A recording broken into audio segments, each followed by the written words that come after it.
We continue to follow breaking news at this hour, a shooting on State Street right outside our studios. If you're familiar with this street, it's Walgreens, it's Chicago Theater on the east side. We are on the west side. Ravi Beshwal in the newsroom. He's got more information. What can you tell us, Ravi? We've got some more video coming in right now. This was shot by our crews out on the street and some of us here with our own phones going to our windows on the west side of the street, as you can see. Take a look now. This is actually moments after this happened. You see, look at that. The people responding to the sound of gunshots right there. People scrambling, running, ducking, going down into the subway. That is the east side of State Street, as you can see. And moments later, police officers, dozens of them, coming down south on State Street in front of the Chicago Theater, running towards the sound of those gunshots. This is right, that Walgreens right there, that's where we saw at least one person had been shot. They were on the ground on the sidewalk. This is crazy because this is a spot that everyone knows of. You could not be from Chicago. You could be from out west. You could be someone that's never visited Chicago in your life. You've seen this. It's an iconic landmark in the Windy City. Again, that's the moment right there. We've got this on a little bit of a loop. And another person who was shot that we had seen was on the ground in the northbound lanes of State Street, just in front of that Walgreens. So we have obviously very much a breaking situation. This happening about a half an hour ago, 10 minutes to the top of the hour, just before our newscast, and we were preparing to go on air, obviously, with all the pomp and circumstance of the Holiday Lights Festival, all of it starting up, the lighting of the tree downtown at Millennium Park. And so, as you can imagine, downtown is extremely crowded tonight, with people coming down to celebrate, and then the sound of these gunshots going off. Unmistakable. I was actually up here in the third floor newsroom, and Rob, you and I actually were talking just before you were going down to the studio, and we both heard it, and it was unmistakable. What gave rise to the shooting? I mean, I see this little scuffle here, but it doesn't even look like anything. That's what led to a shooting? Like, really? That's it. So you see the reaction there pretty much in real time.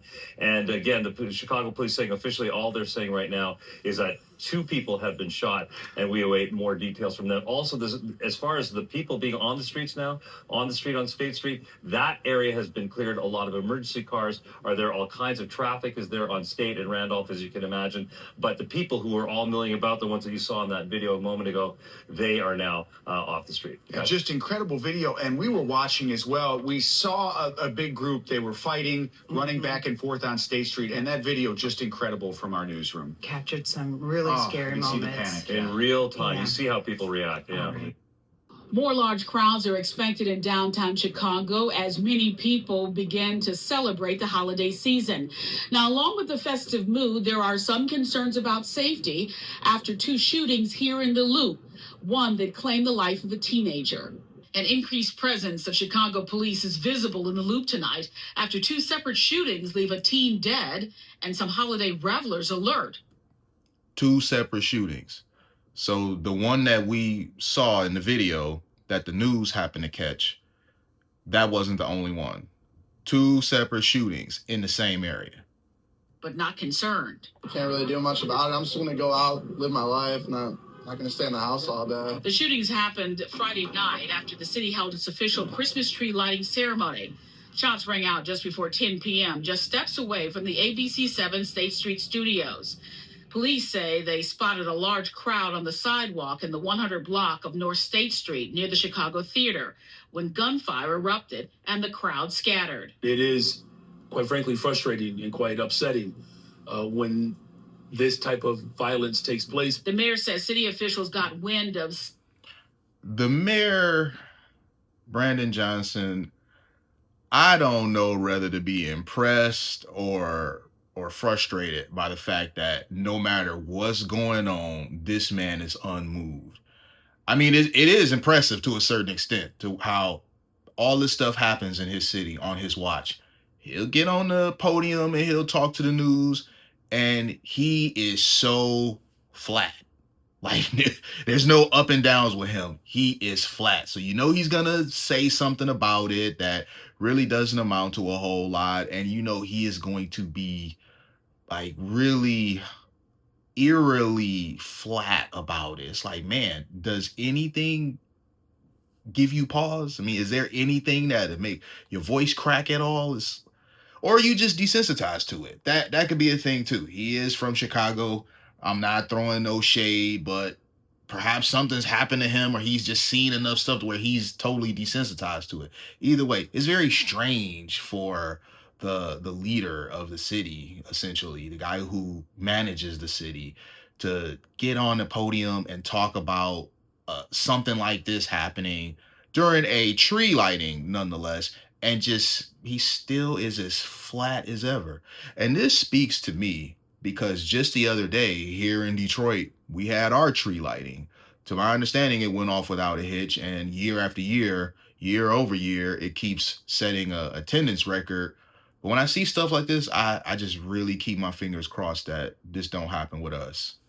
Some social media posts about a possible teen takeover downtown and had been working for the last few days to try to stop it from happening.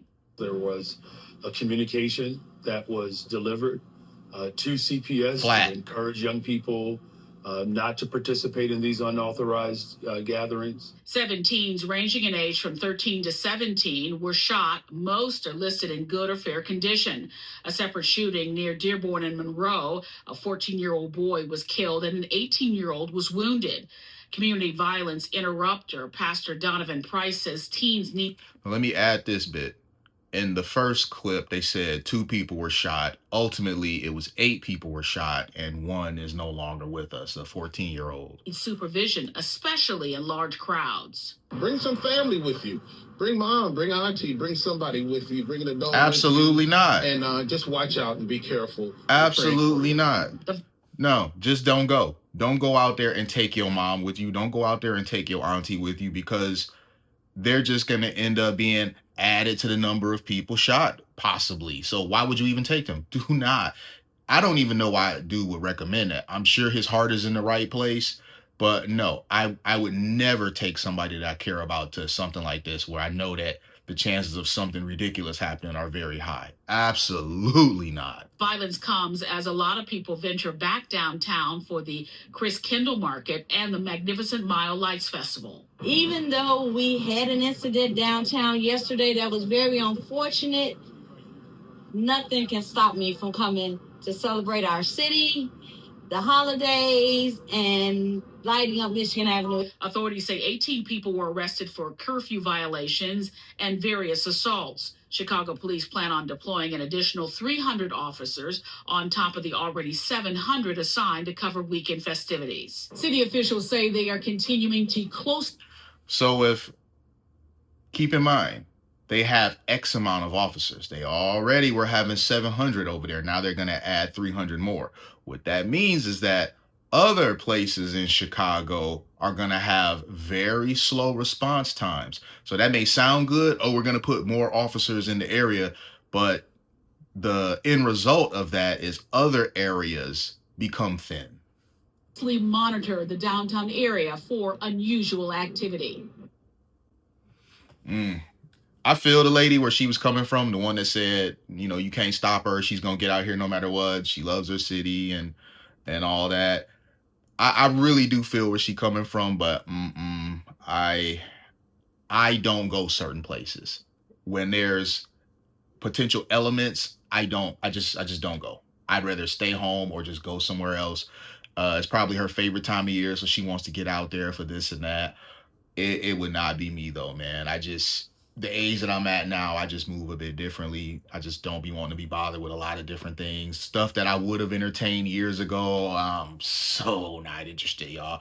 I'm moving into that boring unk life, and I'm really enjoying it. So, nah. Y'all could let me know. Y'all go, let me know how it went. Oh, you really ain't gonna come out? Nah, y'all have a good time. Just hit me up, text me, shoot me some pictures, even call me, whatever. I'm right here. Yeah, I'm gonna be at home. Let me know what y'all think though in the comments, man. I'll holler at y'all soon. Peace.